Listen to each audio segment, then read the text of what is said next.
I think the reason that I and a lot of other people fell in love with Pinot is that it tends to be a variety that is most expressive of the place in which it's grown. So one of the really cool things about working at Donum is that we actually have estate vineyards in multiple different locations. So you really see a broad variety. Our main estate is in Carneros, and then our second estate vineyard that we added in 2012 is called Windside, and that's in the Russian River Valley. So it's really interesting to me to be able to explore the difference between these two areas, both within Sonoma County, but with quite different climates and terroirs. Comparing the terroir of Russian River and Carneros, I think it's really interesting to sort of break down the elements of terroir, which are soil, climate, local weather patterns. And so I think all of those have an effect. So from the soil aspect, in Carneros we have much more clay in the soil, so that will hold on to more water, but it's also more of a shallow soil, so you don't get as deep of a root system. Whereas in Russian River, the lighter soil with more sand content, so the vines can go through it more easily. So I think that kind of shows in the wine.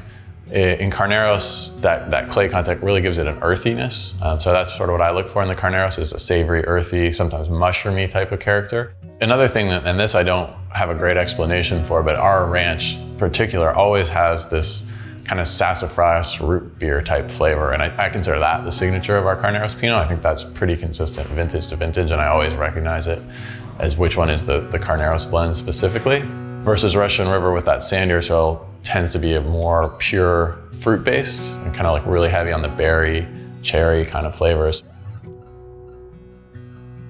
There's also the climate. Carneros can be warm in some areas. In our little pocket of Carneros, we're on the first hills coming out of the bay, so we get hit with wind every afternoon. So that tends to kind of warm up through the morning and then cool off in the early afternoon.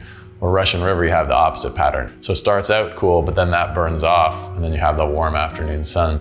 Kind of leads in that direction of darker, riper fruit for Russian River, a little bit lighter, more red fruit flavors in Carneros.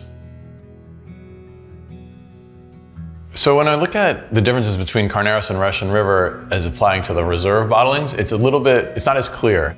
The idea behind the reserve wines is to really focus on either a specific style of wine or a tiny area within the vineyard. And so for that reason, it's harder to generalize. I think you still see some of the general points. The Russian River tends to be a little bit darker fruited, a little bit heavier, the reserve or the heritage clones, whereas some of the Carneros reserves have a little bit more of that savory, earthy element. But that's not necessarily the case. For example, the 10 Oaks in Russian River is meant to be an earthier wine, so it maybe emphasizes those characters versus, say, the Three Hills would be a place where some of the lighter style or some of the barrels that just show kind of a lighter fruit for Carneros might go, or the West Slope, which is the biggest wine from Carneros, tends to be quite rich and maybe could be mistaken for Russian River. So I think that's one of the nice things about the appellation series that we do, is you really see the difference between the areas highlighted. So at Donum, we don't bottle the wine unless there's something that makes it unique within our portfolio, whether that be the area, the AVA in which it's grown, Carneros, Russian River, a specific block. But the key to me is that what makes Pinot special is that it can express from place to place differences that come from nature, that come from the land. It's not about making a winemaking choice to make the wine different. You just kind of sit back and let nature decide how the wine's going to turn out.